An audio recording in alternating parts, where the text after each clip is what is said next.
Cuando hablamos de la colonia, el término nobleza, ¿sí?, se manejaba no en términos, digamos, por lo menos así aparecen en los documentos, en términos muy continuos, sino hacen uso de los derechos que les brindó y los privilegios que se les brindó a los criollos, primero a los españoles y luego a sus descendientes, o sea, vamos a hablar de criollos en América Latina. Y por supuesto, ellos tenían una serie de privilegios de los cuales vamos a hablar ahora. Sí. Los privilegios básicamente que tenían estos grupos de poder, estos grupos con esas cualidades que acabamos de mencionar, eran derechos fiscales. Ellos tenían exoneración de muchos impuestos, ellos tenían privilegios con respecto a digamos, retener impuestos, pagar lo demás. En muchos casos, aquí en el Reino de Guatemala, muchos de los criollos, ellos mismos se les otorgó el derecho de arrendamiento de cierta clase de impuestos que la corona cobraba y se les pagaba a ellos por cobrar impuestos. Esto es un gran privilegio, no digamos los privilegios políticos, que desde luego estos privilegios políticos estaban dados en función de esa sociedad jerarquizada. Eran privilegios económicos, políticos, digamos, propios de una sociedad estamental. No digamos en el desempeño de cargos públicos. El desempeño de cargos públicos por parte de los criollos o de los españoles aquí en América tuvo que ver mucho con la riqueza que durante mucho tiempo fueron amasando y fueron constantemente incrementando los que desempeñaban cargos públicos. Nosotros vemos, por ejemplo, que en el ayuntamiento de la ciudad de Guatemala, casi siempre las familias por completo tenían, digamos, como copado, estaban desempeñando casi siempre cargos como titulares en el ayuntamiento de la ciudad de Guatemala. El ayuntamiento de la ciudad de Guatemala se constituía como una entidad fundamental en términos de la organización política. Y esto lo vamos a ver el peso que tenía, porque las ideas de la modernidad van a descansar sobre un imaginario muy complejo de la nación. Y eso es muy importante, porque en muchos casos la nación se imaginaba como pueblo. En otros, la nación se imaginaba como ciudades, como se imaginaba como vías. Tenía muchas formas de organizarse. Entonces, ahí es en donde, por ejemplo, el desempeño de los cargos públicos por parte de los descendientes de los conquistadores o los criollos sirvió de mucho, porque ellos tenían y digamos, estaban desempeñando esos puestos y esos cargos de poder en las instituciones políticas en estas tierras. Otra cuestión importante, un privilegio, la titularidad de señoríos. Esto, en la medida que ellos comprobaban su calidad de señor o de noble, claro que para eso habían trámites administrativos, les comentaba yo, el constante interés de las familias de descendientes de españoles, es decir, las familias criollas, de estar actualizando sus títulos de nobleza, es decir, los privilegios de noble para ejercer funciones y cargos públicos. Ellos tenían acceso a mejores lugares para entierro, mejores lugares en las sesiones, y bueno, en las sesiones, digamos, de las instituciones políticas que representaban, y muchos, digamos, esa titularidad les servía a ellos mucho en el entendido de que era una tradición, y esa tradición se mantenía sobre la base precisamente de un derecho antiguo y una tradición totalmente tradicionales. Igualmente con los privilegios honoríficos, eso los mantenía en posición de estar desempeñando cargos públicos y de hacerse constantemente de riqueza.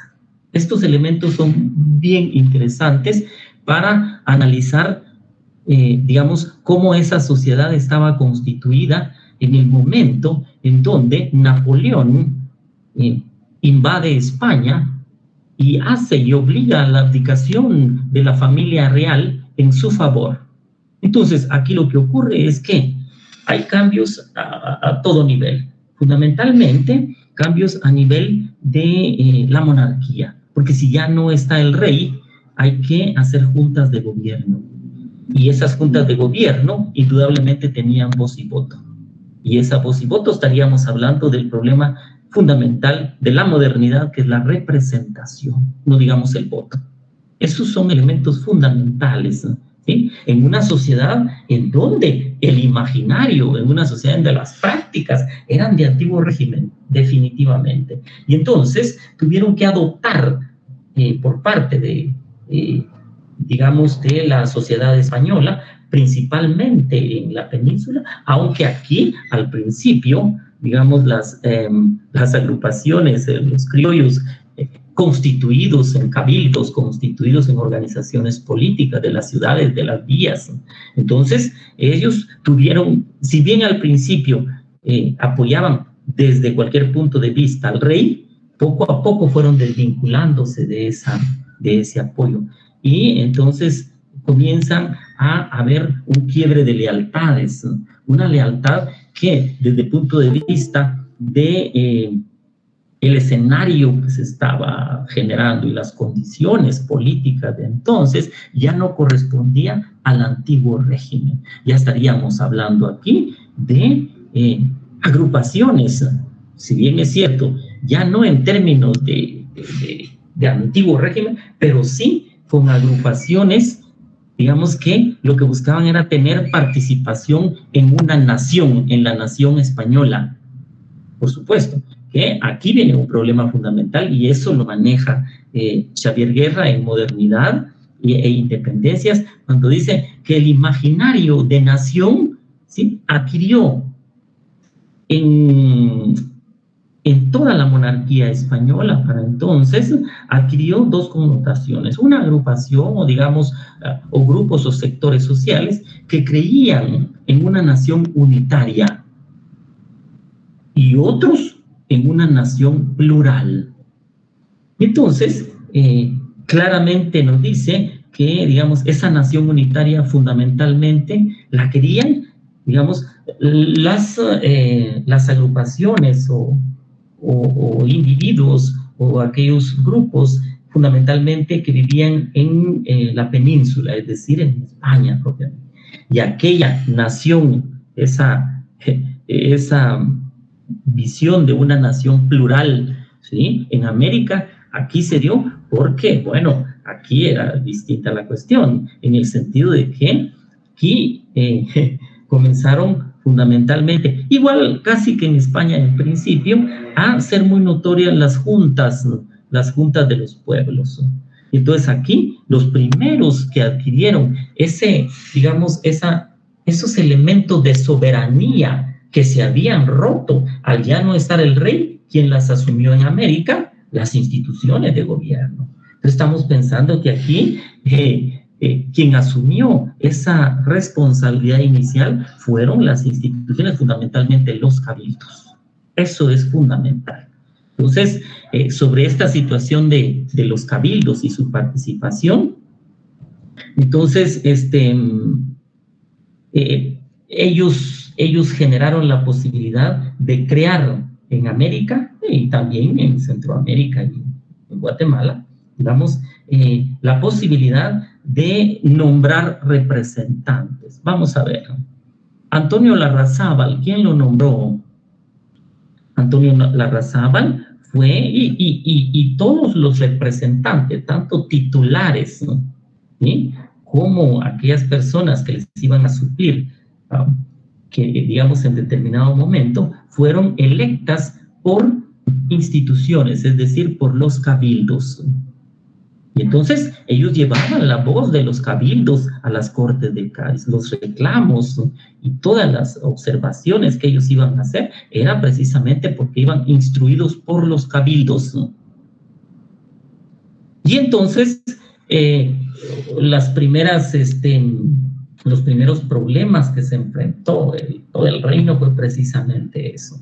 Digamos, no había una unidad de criterios y lo que finalmente, digamos, quedó establecido fue la continua participación de los diputados, pero nombrados por sus correspondientes cabildos. Antonio de Larrazábal claro, el cabildo de la ciudad de Guatemala se reunió y llevaba peticiones en las instrucciones que llevaba, en el caso de la provincia de El Salvador, de la provincia de Nicaragua. Claro, ellos llevaban instrucciones de sus propios cabildos. Y recuérdense que el cabildo se constituyó como un reducto de los criollos, eso definitivamente. Y entonces eso siguió en adelante.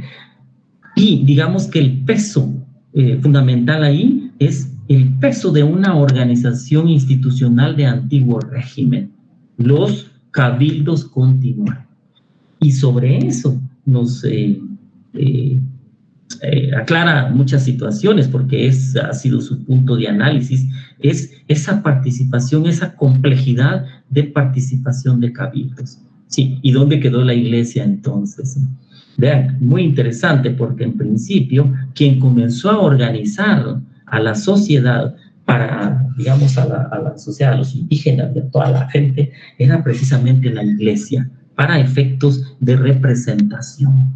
Entonces, son instituciones que tienen un origen en el antiguo régimen, un origen estamental, pero que ellos abren la posibilidad para, digamos, absorber todas aquellas ideas y dentro del mundo del cambio, de la irrupción de la modernidad, plantear la posibilidad posterior de una independencia. Estos son elementos que en muchos casos no fueron exclusivos, no, siempre, no tuvieron que ver exclusivamente con Centroamérica, sino que en América en general.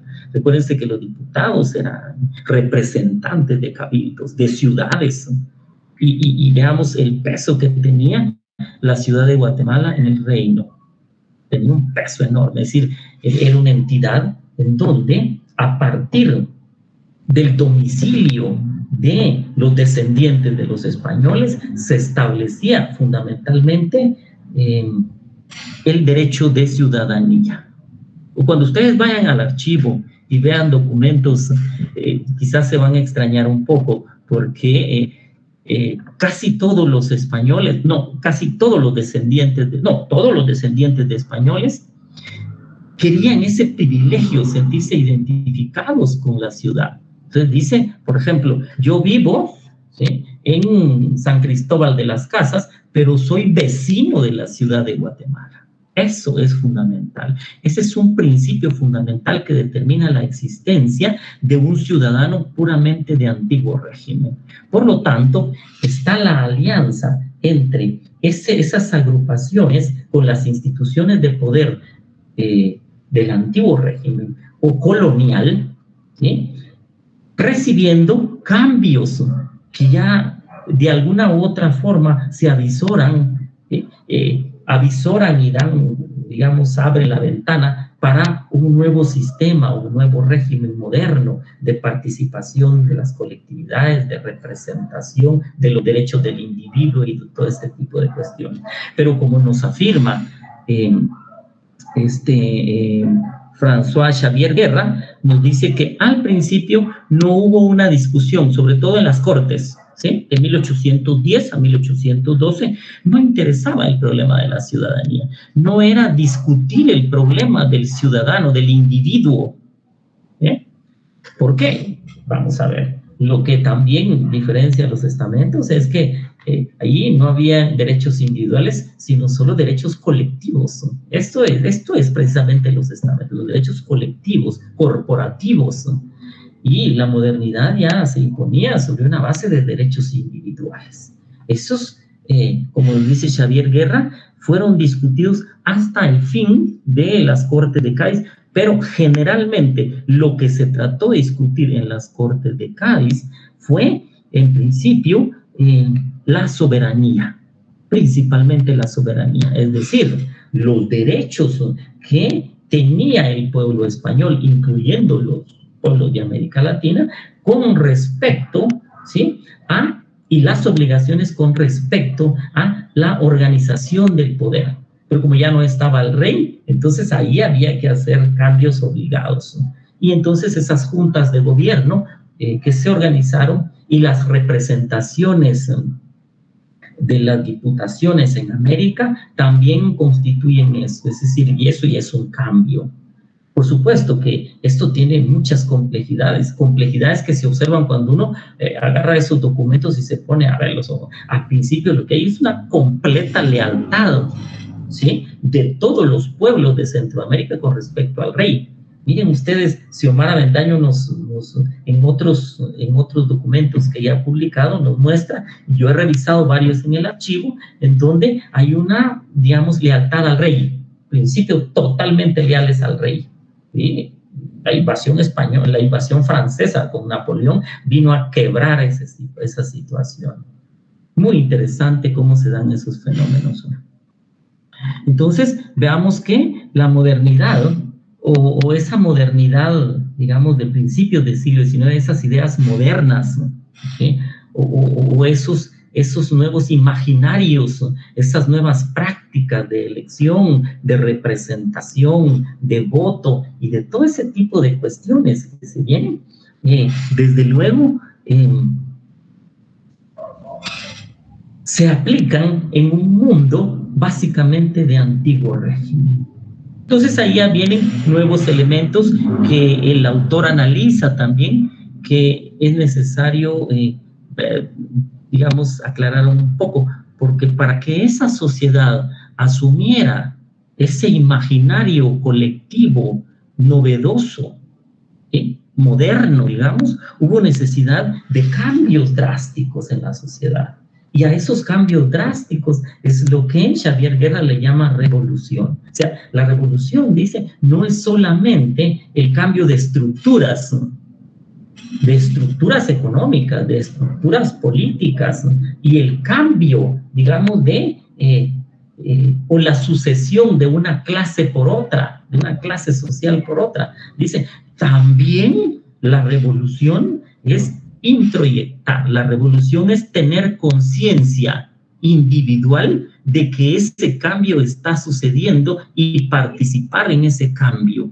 Entonces, estos elementos novedosos que incluye Xavier Guerra le permiten a él plantear la idea de revoluciones hispánicas, es decir, ya pues, con elementos que de alguna otra forma fueron influenciados principalmente, digamos, por las ideas ilustradas del siglo XVIII y luego por la Revolución Francesa. ¿De qué estamos hablando? De la creación de un espacio público. Eso es, por supuesto, que la creación de un espacio público proclive, ¿sí?, ya, digamos, de un espacio que favoreciera el intercambio de ideas, las decisiones individuales en grupo. Ese espacio público, ese se generó en Europa y tuvo una difusión, digamos, bastante notoria en España, y aquí en América. Parece que en México ya se observa ese espacio público de una manera, digamos, mucho más acusado que en Guatemala. Y en Guatemala, pues si bien es cierto, habían agrupaciones y digamos, grupos particulares, en primer lugar, grupos, digamos, de intelectuales. Eso sí es cierto, porque quienes adoptaron esas ideas fueron los intelectuales, desde luego, por medio de libros, por medio de viajes y por medio, digamos, de una discusión a que estaban acostumbrados en términos de estamento. Ahora ya, digamos, se va a replantear esa posibilidad para crear un espacio público y discutir ideas sobre la importancia de la participación política individual. Entonces, ese espacio público es muy interesante. Y Xavier Guerra, no sé si en algún capítulo que vamos a revisar toca el punto de la creación del espacio público. Eso es muy interesante, porque es el espacio en donde se crea todo un imaginario novedoso de acción política individual y colectiva también, pero ya no en términos, digamos, de antiguo régimen, ya no en términos de cómo, digamos, se van a respetar los derechos de estamentos, ya no, sino en otros términos de términos, digamos, más modernos. Pero por supuesto que aquí en América Latina hay varios estudios sobre la creación de ese espacio público. En México hay bastante sobre eso, que también esto vino acompañado no solo por las ideas de los digamos, de los intelectuales, sino de la creación de una serie de elementos favorables como, por ejemplo, los periódicos, los libros, las charlas, las tertulias y una serie de elementos, de escenarios que permitían que la gente discutiera cosas nuevas. Allá yo creo que en ese mismo libro, Xavier Guerra nos indica una cuestión bien interesante. Dice, bueno, en Francia, durante la Revolución Francesa, hasta las prostitutas hablan de los problemas relacionados con la política. Pues. Claro, en un mundo, digamos, ya donde la participación, las ideas y el debate individual ya es importante. Anteriormente, pues eso no existía, digamos, cuando estaban bien establecidos los 3 estamentos. Pero este cambio se dio paso a paso durante toda la aplicación de las reformas borbónicas, por un lado, y por el otro, con la influencia directa de las ideas de la Ilustración. Entonces vemos que por eso es importante, según Xavier Guerra, tener una visión bastante compleja y no solamente lineal para entender el problema de las revoluciones hispanas, ¿sí? Entonces, él en otros aspectos nos dice también que es importante, dice, considerar que mucha de la historiografía relacionada con estas revoluciones hispánicas, incluyendo, digamos, la revolución de España contra los franceses de esa época, porque Napoleón había invadido.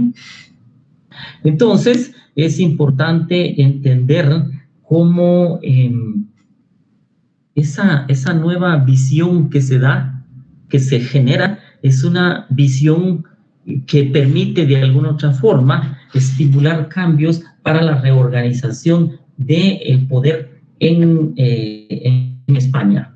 Fundamentalmente, ya no estando el rey y todo eso. Ya después vienen otras cuestiones, digamos, cuando ingresa nuevamente el rey en 1814 y toda esa cuestión. Pero las Cortes de Cádiz ya habían generado todo un mundo de ideas, definitivamente. Y además, la organización de los países latinoamericanos se ve en la organización de la política, se ve esa influencia de las Cortes de Cádiz durante todo el siglo XIX. Se ve bastante claro. Sí, en la disposición, por ejemplo, en lo que habla de la ciudadanía, fundamentalmente lo que se refiere a la soberanía. Entonces, cuestiones y de la participación de los individuos. Entonces, eso es muy importante. Por favor, si tienen dudas, muchachos, pueden ustedes participar. Bien.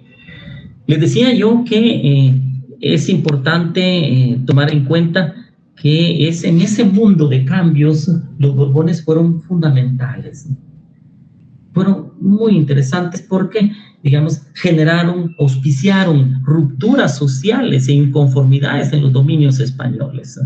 Aquí, en estas tierras, con la imposición, por ejemplo, del régimen de intendencias, creó inconformidades de agrupaciones de criollos que tenían desde hacía mucho tiempo el cargo, control y administración de ciertas entidades del gobierno español.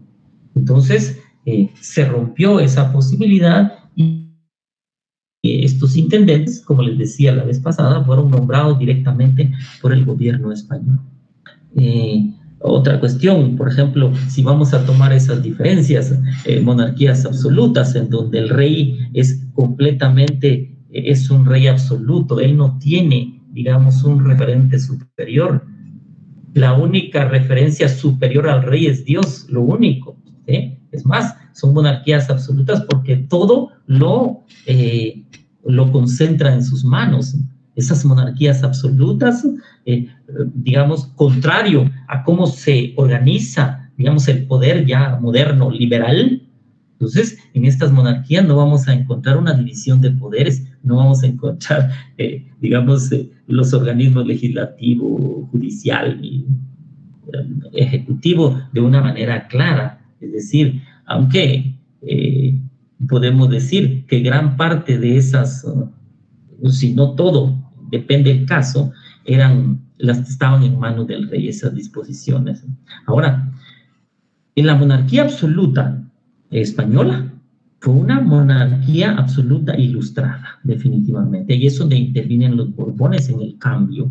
Allí sí, digamos, la adopción de modificaciones desde finales del siglo XIX, de la segunda mitad del siglo XVIII, vemos una monarquía absoluta ilustrada, ¿sí? Carlos III, sí, son ilustrados ellos, contrario a la monarquía absoluta francesa, ¿sí? Que sufrió la Revolución Francesa. Esa monarquía absoluta no era ilustrada. Esa monarquía absoluta de Francia no se logró ilustrar, y contra ellos se fueron básicamente la Revolución Francesa. En el caso de la monarquía absoluta ilustrada, digamos, de Carlos III, y digamos los monarcas que le siguieron, en este caso, digamos, ellos pretendieron recuperar a finales del siglo XVIII el poder político y administrativo del Imperio Español, sí, a finales del siglo XVIII. Entonces, les decía también la vez pasada que uno de los principales cambios que ellos hicieron fue la suspensión de nombramientos de cargos por méritos, ¿no? Perdón, por venta, compra y venta, y se otorgaron por méritos, ¿no? La aplicación del régimen de intendencias fue una modalidad aplicada en toda América Latina, y aquí en Guatemala comenzaron a instituirse las intendencias a partir de 1880 en adelante. Y efectivamente está la intendencia de Ciudad Real, la intendencia de San Salvador, la intendencia de Comayagua. Digamos que eso lo que evidencia y refleja es el interés por parte de la monarquía de retomar el poder. Luego viene la creación de unidades administrativas para controlar mejor los territorios. Eso yo les decía la vez pasada a ustedes, que se hicieron muchos cambios con el afán de retomar ese poder. Durante todo el siglo surgieron nuevos virreinatos, el Virreinato de La Plata, el Virreinato de Nueva Granada, y así sucesivamente, y se formaron nuevas capitanías generales, y así sucesivamente. Ahora, en este video que yo les propuse sobre los Borbones, allí da la impresión que el autor está hablando que la Capitanía General se creó a raíz de las intendencias, por lo menos la de Guatemala, y no. Esta es una Capitanía General muy vieja, muy antigua. Sí, no se creó exactamente por la aplicación de estas reformas de intendentes. No, esta se creó mucho más antes. Y en general lo que se quería era tener un mayor control para la recaudación de impuestos y, por supuesto, subsanar una serie de gastos que estaban generándose en la corona española. Bien.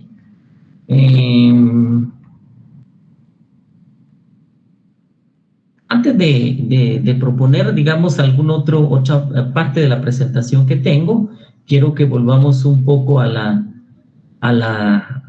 aula y recoger de ustedes algunas ideas que tengan, alguna duda que tengan con respecto a estas cuestiones que les acabo de reseñar. La pueden escribir en el chat, no hay pena, para que, digamos, de alguna manera haya un intercambio de opiniones y de ideas entre nosotros, ¿no? Entonces yo agradecería si tienen alguna duda, alguna observación, con mucho gusto, muchachos, la podemos discutir, ¿no? Por favor, ustedes pueden levantar la mano, hoy sí, porque estamos en plena aula, no hay ningún problema, o escribir en el chat, ¿no? Recuérdense que estos elementos que estamos planteando ahora son solo una introducción para que veamos con mayor, digamos, elemento de análisis ese cambio promovido a principios del siglo XX y luego, perdón, XIX, y luego esos procesos separatistas, y cómo estos procesos separatistas crearon condiciones muy, pero muy diversas de acuerdo a diversas regiones de América.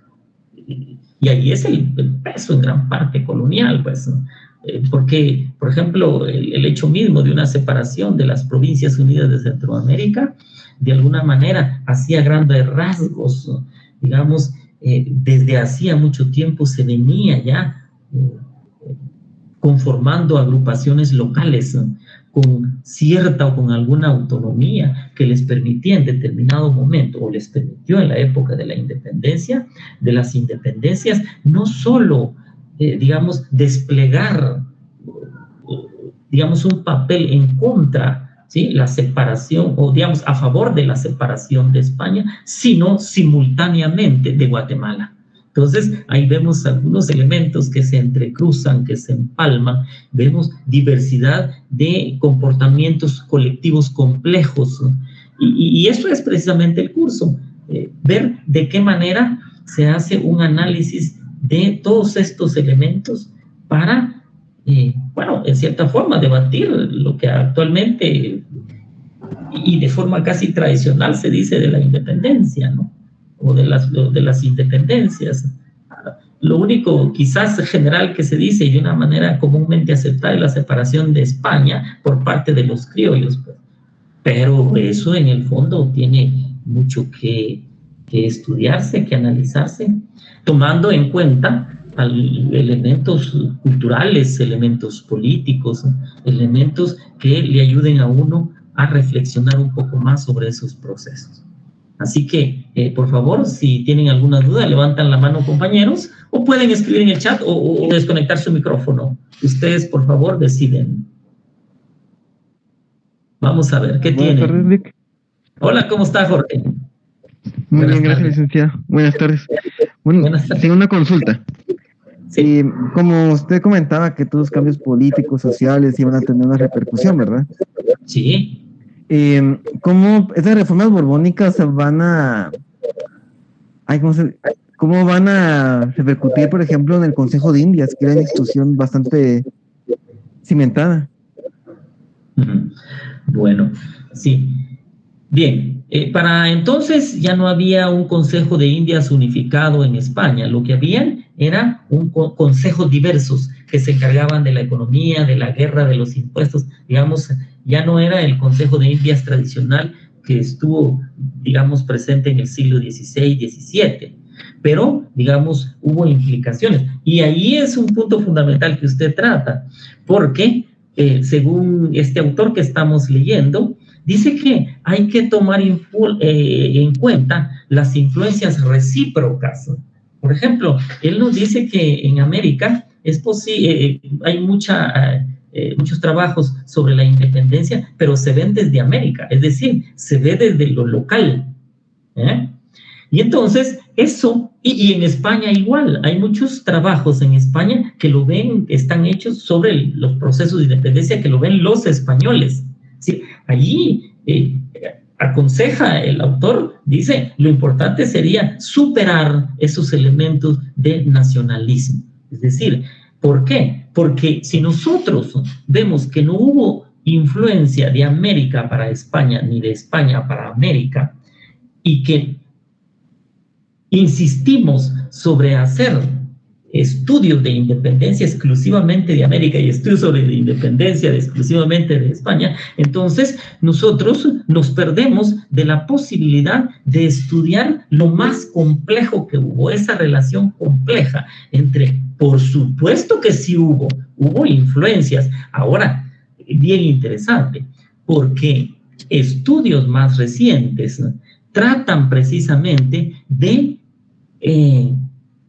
explorar, digamos, con mayor detenimiento sobre estas influencias, sobre todo a nivel cultural, que estos elementos no se han tratado. Es decir, es más, las independencias se han tratado, los procesos revolucionarios de independencia se han tratado casi exclusivamente como eventos políticos, no se han tratado como, tal vez como eventos económicos en segundo lugar, pero como eventos culturales no se han tratado. Sí, vemos nosotros, podríamos elucubrar en principio, digamos, o pensar de esas influencias de América Latina, digamos en términos culturales para España.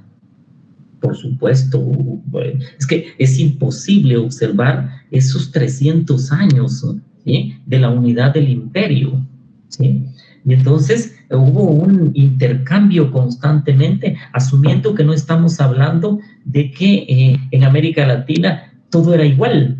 No, cada región era distinta. Es más, en muchos casos, no, sino la mayoría, la legislación, el conjunto de jurisprudencia creada para las Indias casi se hacía para las localidades. Imagínense, solo eso nos dice que había una divergencia, y mantener esa coherencia política se mantuvo, pero una coherencia cultural había que pensar de qué forma hubo esas modificaciones. Yo opino que sí, pero habría que matizar, que pensar un poco más en elementos muy particulares, digamos, sobre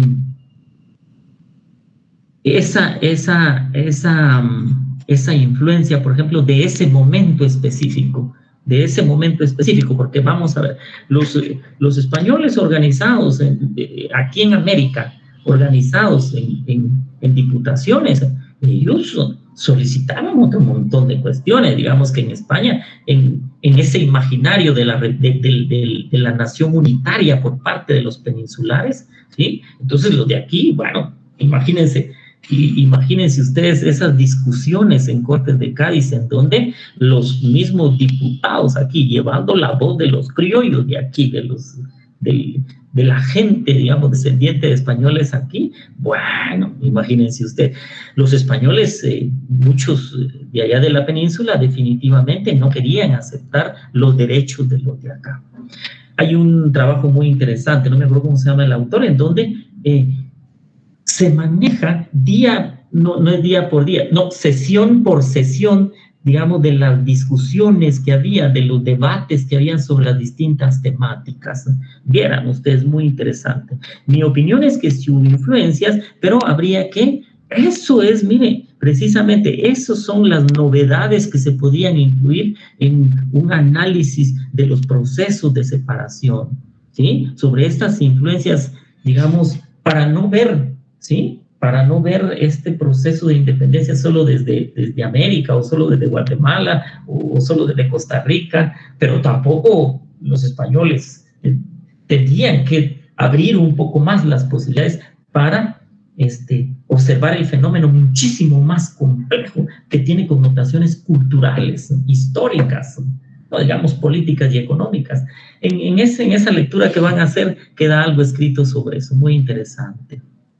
Vamos a ver, nos dice María José, dice, gracias compañero, pues, dice María José, ¿cuáles fueron las respuestas de las reformas borbónicas por parte de los estamentos, específicamente de Guatemala y en Centroamérica? Bien interesante. Lo que pasa es que, de alguna otra forma,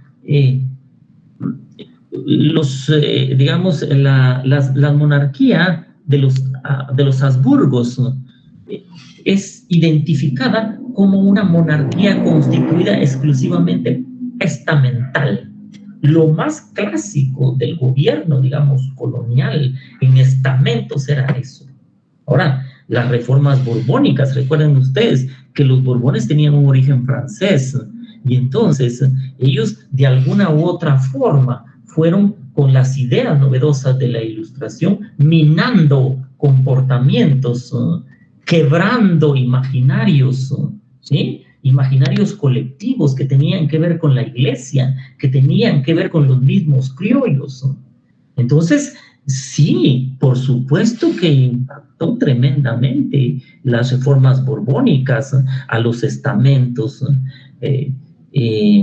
coloniales, y bien interesante, porque si usted quiere ver de una forma más clara en dónde les afectó la reforma borbónica, en los aspectos económicos, al, digamos, retirarles los derechos que ellos tenían sobre ciertos privilegios de pagar impuestos, sobre ciertos privilegios de desempeñar exclusivamente familias, cargos en el gobierno colonial. Entonces, por supuesto, esta es la influencia de los Borbones en los estamentos, ¿no? En los estamentos de antiguo régimen, en los estamentos, digamos, en esa sociedad de españoles y fundamentalmente de criollos, afectó a los criollos. Los indígenas, por su parte, hay, por ejemplo, el levantamiento de Tupac Amaru en el Perú demuestra, digamos, en la cuestión de los tributos y digamos, de los elementos que permitieron ese alzamiento, cómo afectó estos cambios borbónicos, afectaron la organización tradicional del estamento indígena. Y aquí en Guatemala, por supuesto, en el reino también afectó. Imagínense, ya para finales del siglo XVIII y principios del XIX, y con la necesidad, la corona española, ¿sí? los gobiernos borbónicos, ¿no? De hacerse de dineros para financiar las guerras y para otro montón de gastos que ellos tenían, comenzaron a echar mano de tierra, de las cajas de comunidad indígenas, ¿sí?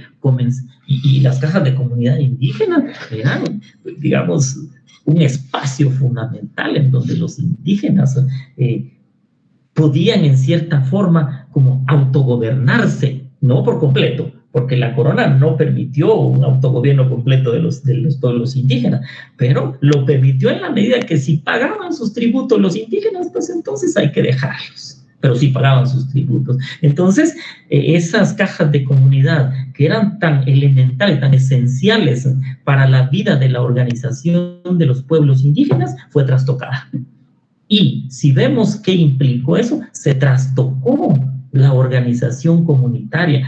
Aparte de eso, cuando comienza a estas disposiciones borbónicas a afectar, por ejemplo, la venta de los bienes de cofradías, la disolución de cofradías y otro montón de cuestiones que implicaban ingresos para la corona en perjuicio de las actividades regulares que desde hacía 300 años venían generando las comunidades indígenas, por supuesto que les afectó definitivamente de manera económica, ahí hay que ver, digamos, con mucho matiz y con un ojo, digamos, muy, digamos, que escudriñar ahí sobre esos cambios, porque en el caso del Perú, yo la vez pasada leí algo sobre si trastocó desde el punto de vista de la organización del trabajo y miren, comenzó punto por punto el autor a decir dónde había influenciado la política borbónica a las comunidades indígenas aquí en el caso de Guatemala, digamos, ahí, digamos, algunas reseñas, ¿cómo les quiero decir? Se menciona esa influencia, pero que yo conozca, digamos, algún texto en donde profundice mucho en esto, que yo conozca, no conozco, ¿verdad? Pero sí, que influyó a todos los niveles, por supuesto. Sí. ¿Está bien, María José? Bueno, nos pregunta Ángel, dice, ¿cuál es el impacto que genera la expulsión de los jesuitas en Guatemala durante las reformas borbónicas de Carlos III? Les contaba a ustedes, les decía yo recientemente que esta fue una disposición para toda América, digamos, una disposición que entró en vigencia en 1760 y algo, en donde la corona, de alguna otra forma, había notado, digamos, que la comunidad jesuita, el papel que desempeñaba desde el punto de vista de la educación, desde el punto de vista, digamos, de la evangelización y otro montón de cuestiones, digamos, reñía con el poder de la corona. Entonces, en el caso de algunos elementos, digamos, en donde se podría notar un poco de más autonomía por parte de los jesuitas en América del Sur, la corona lo notó inmediatamente, bueno, y emitieron una disposición general. Ahora, aquí en Guatemala, pues, desde luego, digamos, ellos introdujeron nuevas, ¿cómo que les quiero decir? Bueno, para comenzar, la cuestión intelectual, ideas y todo ese tipo de cuestiones, Y habría que estudiar con mayor detenimiento sobre hasta dónde afectó las cuestiones intelectuales relacionadas, por ejemplo, en el caso de Rafael Andívar y otras personas, y cómo afectó precisamente la Universidad de San Carlos. Sin duda debe haber afectado, ¿no? Sí, por la, digamos, transmisión de conocimientos de la sociedad en general y todo ese tipo de cuestiones. En particular no tengo ahorita puntos así, aspectos puntuales para decirle, pero déjenme investigar y vamos a ver qué hacemos. Bueno, dice David, podría decirse que el tipo de gobierno que los criollos pretendían ejercer en la Centroamérica independiente sería de tipo constitucionalista histórico o fue meramente tradicionalista. Bien interesante. Vean, yo pienso que ambas cosas, porque resulta que estos nuevos gobiernos instaurados posterior a la independencia se fundaron básicamente sobre constituciones o cartas magnas, ¿sí? Las independencias, por ejemplo, en Guatemala, por ejemplo, el Acta de Independencia, y luego 1821, y luego la Constitución de 1824, la federal, ¿sí?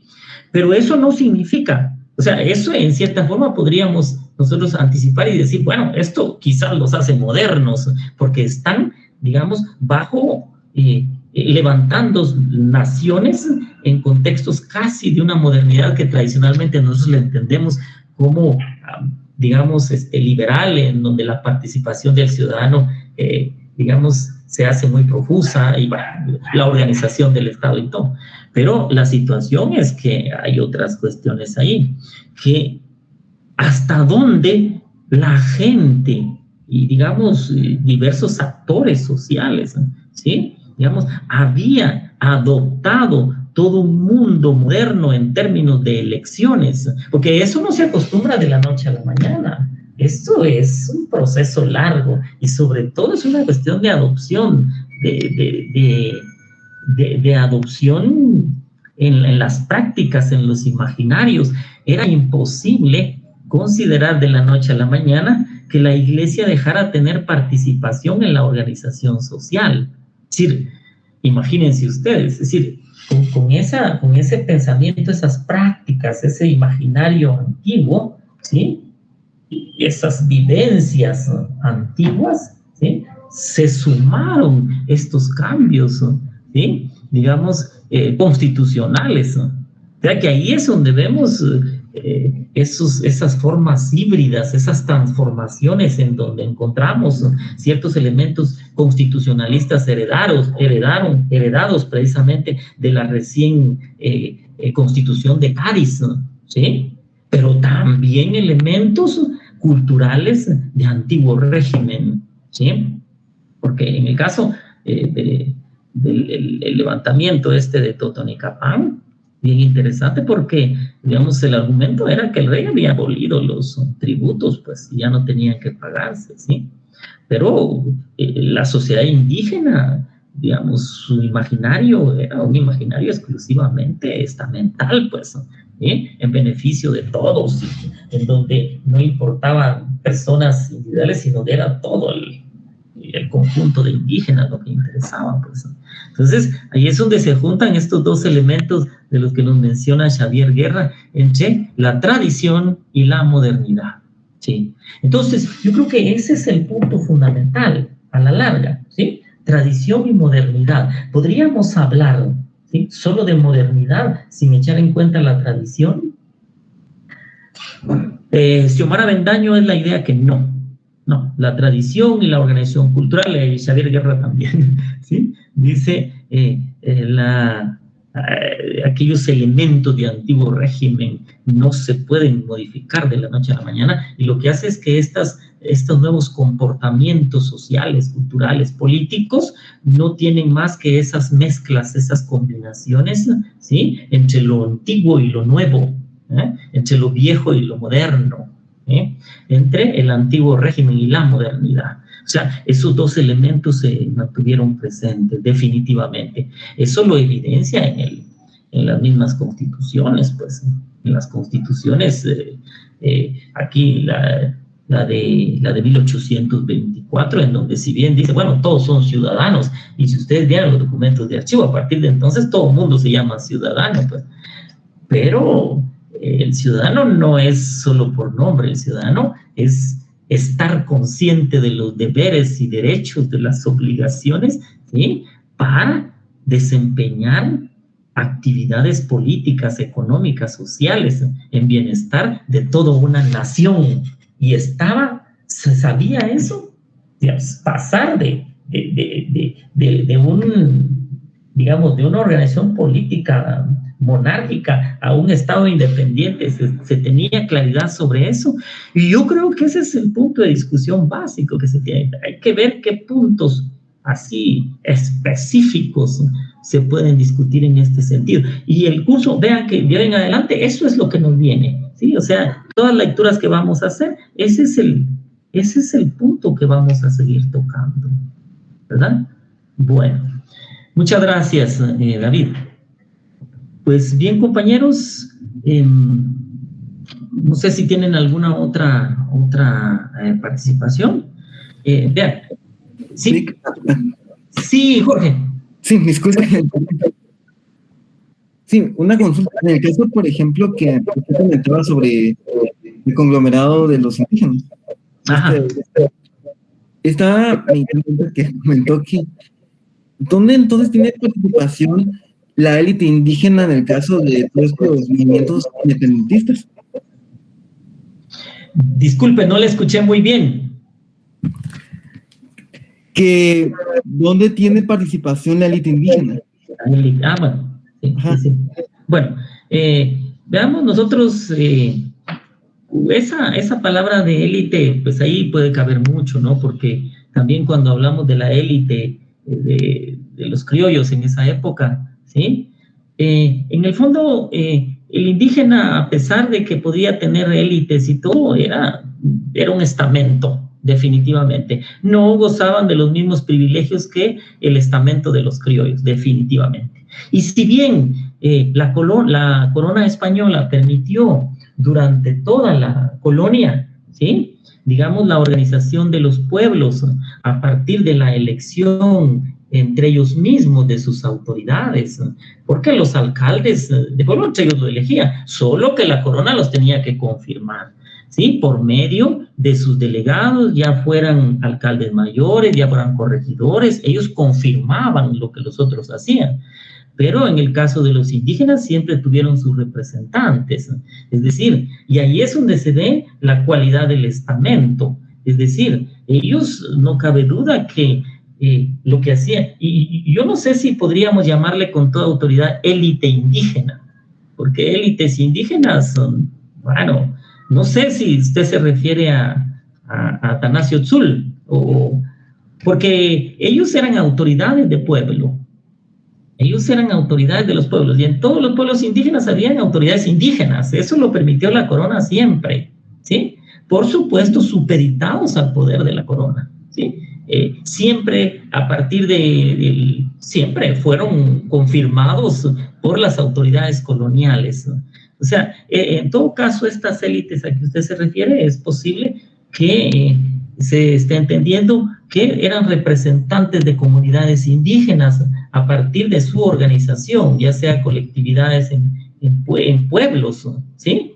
Digamos, los pueblos de Momostenango y todos ellos tenían sus representantes, ¿no? Pero élite indígena, digamos, en los mismos términos como se tratan las élites criollas descendientes de españoles, por supuesto que no habían, ellos en ningún momento podían, digamos, tener papeles decisivos en el control de las políticas públicas locales con relación a la corona española, no. Digamos, yo más bien pensaría en alcaldes de pueblos, en representantes de sus comunidades, porque eso eran, ¿sí? Y todos autorizados por la corona española, es decir, una élite, es decir, habían grupos indígenas, personajes indígenas en donde eran descendientes de aquellas familias muy antiguas que sobrevivieron en el proceso de la conquista y que de alguna otra forma tenían bienes, ¿sí? Ellos lograron, muchos indígenas lograron adquirir bienes a título familiar, a título individual, descendientes de caciques antiguos, pues, ¿sí? Encontramos aquí, por ejemplo, en San Juan Zacatepeques, sobre el río Xayapixcayá, podemos encontrar nosotros varios trapiches. Hay inventarios de trapiches y son de indígenas, ¿no? Pero yo no sé si a ellos les podríamos llamar una élite indígena, ¿verdad? Entonces, sí, hay propietarios de bienes y de todo eso, digamos, a título individual y familiar, pero que en el fondo, por la corona española los tomaba como un estamento más, ¿sí? Y en la medida que esta gente, digamos, por ejemplo, desempeñaba cargos públicos, les era exonerado del pago de tributos, en muchas ocasiones a él y a sus familias, porque en muchos casos eran descendientes de aquellas camarillas indígenas muy antiguas. Hay un documento muy interesante del doctor Jorge Luján Muñoz que se refiere sobre la familia Calel de Petapa.